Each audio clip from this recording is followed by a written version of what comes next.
अब देखिए, काकतीय एम्पायर के पास जब कोहिनूर डायमंड आया तो इस टाइम पे काकतीय एम्पायर अपने पीक पे था। Wealth, power, diamonds, force, strong administration, दूर दूर तक कोई हराने वाला नहीं था। लेकिन कोहिनूर के आने के कुछ टाइम बाद दिल्ली सल्तनत से अलाउद्दीन खिलजी ने अपने जनरल मलिक कफूर को भेज के काकतीय एम्पायर पे अटैक करवा दिया, उनको हरा दिया और जो एम्पायर इतने टाइम से हारा नहीं था उसकी सारी वेल्थ और खजाना इंक्लूडिंग कोहिनूर सब कुछ उठा के वारंगल से अपने सल्तनत दिल्ली में पहुंचा दिया। और दिल्ली पहुंचने के बाद अलाउद्दीन खिलजी का एक ऑफिशियल था ख्वाजा हाजी, इसको ये टास्क दिया गया कि जितना भी खजाना आया है वारंगल से इसकी वैल्यूएशन वगैरह करी जाए। तो इसी टाइम पे कोहिनूर सामने आता है और खिलजी पूछता भी है इसी टाइम पे कि इसकी कीमत कितनी होगी। तो ख्वाजा हाजी जिसको ये टास्क दिया गया था वो कहता है कि ये बहुत ही यूनिक चीज है, दुनिया में ऐसी सिर्फ एक ही चीज है, इसकी कीमत कोई भी नहीं कैलकुलेट कर सकता।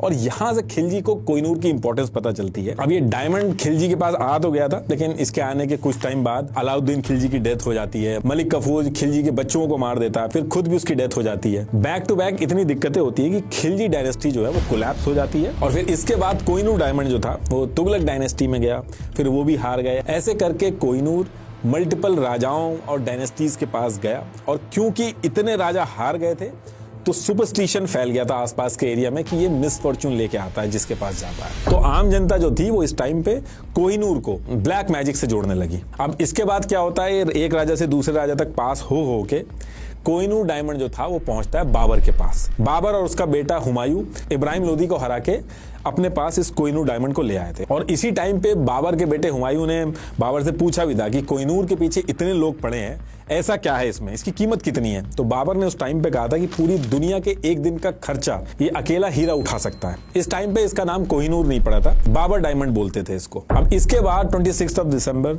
1530 को बाबर की डेथ हो जाती है। उसके बाद उसका बेटा हुमायूं जो है वो गद्दी संभालता है, लेकिन पूरा अंपायर जो था वो वीक हो चुका था। मौका देख के शेर शाह सूरी जो था वो हुमायूं पे हमला करता है। अब हुमायूं जब परेशान होकर हारने लगता है तो वहां से भाग जाता है, लेकिन भागते भागते कैसे भी करके वो जो कोहिनूर था उसको अपने पास रख लेता है और अपनी जान बचाने के लिए जुलाई 1544 में पर्शिया यानी आज की डेट में जो ईरान है वहां की तरफ निकल जाता है ताकि बच सके। अब जब हुमायूं पर्शिया की तरफ निकलता है इस कोहिनूर डायमंड को लेके तो बीच में नमाज के टाइम पे वजू करने के लिए रुकता है, तो कोहिनूर डायमंड को निकाल के साइड में रख देता है और इसके चक्कर में कोहिनूर जो है उसको भूल जाता है। अब हुमायूं बहुत ज्यादा परेशान होता है, लेकिन उसके साथ में जौहर नाम का एक दरबारी था, लकीली उसको मिल जाता है और उसके बाद जैसे तैसे करके दोबारा जो कोहिनूर है वो हुमायूं के पास आ जाता है। अब इसके बाद ईयर 1544 के स्टार्टिंग में ही हुमायूं पर्शिया पहुंचता है। वहां पहुंच के बादशाह तहमास्प इनसे मदद मांगता है। तहमास्प जो है हुमायूं को सिक्योरिटी देके रख लेता है और फिर जब काफी सालों तक हुमायूं सेफ रहता है तो इसके बदले में और कुछ तो था नहीं उसके पास, वो अपना कोहिनूर डायमंड जो था वो तहमास्प को दे देता है। तो इस तरीके से कोहिनूर की ओनरशिप पहली बार इंडिया से बाहर पहुंच जाती है और पर्शिया पहुंच जाती है, यानी कि आज का जो ईरान है वहां पे पहुंच जाती है। लेकिन ये बहुत थोड़े टाइम के लिए जाती है, इसके बाद कई चीजें ऐसी होती है जिसकी वजह से दोबारा कोहिनूर इंडिया के अंदर आ जाता है। होता क्या है कि अब कोहिनूर का जो कंट्रोल था वो तहमास्प के पास था और तहमास्प जो था ये एक शिया मुस्लिम था। सुन्नी लेड ऑटोमन एम्पायर बहुत तेजी से आगे बढ़ रहा था, तो तहमास्प जो था वो थोड़ा इनसिक्योर हुआ और उसने भी ट्राई किया कि जितने भी दुनिया के अंदर शिया मुस्लिम है वो भी इकट्ठा हों। तो उस टाइम पे इंडिया के अंदर अहमदनगर सल्तनत के किंग बुरहान निजाम शाह ये एक बहुत ही पावरफुल शिया मुस्लिम थे उस एरिया के अंदर। तो तहमास्प ने इनको अपने साथ जोड़ने के लिए ताकि शिया जितने भी हों सब एक साथ हों, ईयर 1547 में अपने एम्बेसडर मेहतर जमाल को कोहिनूर लेके भेजते हैं और अपने साथ जोड़ने के लिए किंग बुरहान निजाम शाह को कोहिनूर गिफ्ट कर देते हैं और इस तरीके से कोहिनूर वापस इंडिया के अंदर आ जाता है। अब इंडिया के अंदर आने के बाद कोहिनूर एक राजा से दूसरा राजा के पास ट्रांसफर होने लगता है।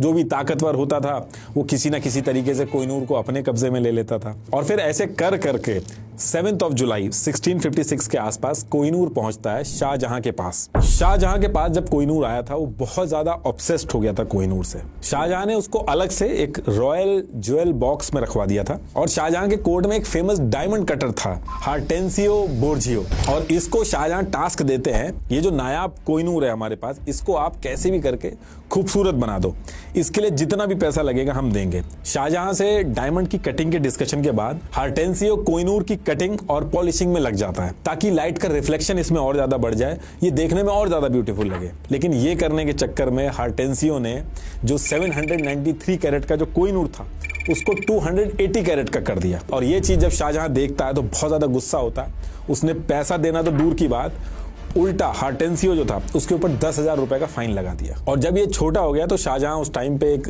दुनिया का सबसे महंगा पीकॉक थ्रोन तख्त ए तौश बनवा रहा था, अंडर प्रोसेस में था। ये बहुत ही यूनिक पीकॉक थ्रोन था। इसके अंदर शाहजहां ने सफायर, रूबीज, एमरल्ड, पर्ल, कई केजी गोल्ड, 500 पाउंड से भी ज्यादा के यूनिक स्टोन्स लगाए। ताजमहल से भी ज्यादा कॉस्टली पीकॉक थ्रोन था। तो पीकॉक थ्रोन ऑलरेडी इतना महंगा था, ताजमहल से भी महंगा था, उसके बाद इसके ऊपर जब कोहिनूर भी लगा दिया गया तो पीकॉक थ्रोन और भी ज्यादा यूनिक हो गया। और इस पीकॉक थ्रोन के दूर दूर तक चर्चे होते थे। और जब पीकॉक थ्रोन रेडी हुआ तो शाहजहां कोहिनूर लगा के इस पर आराम से अपना बैठना चालू किया।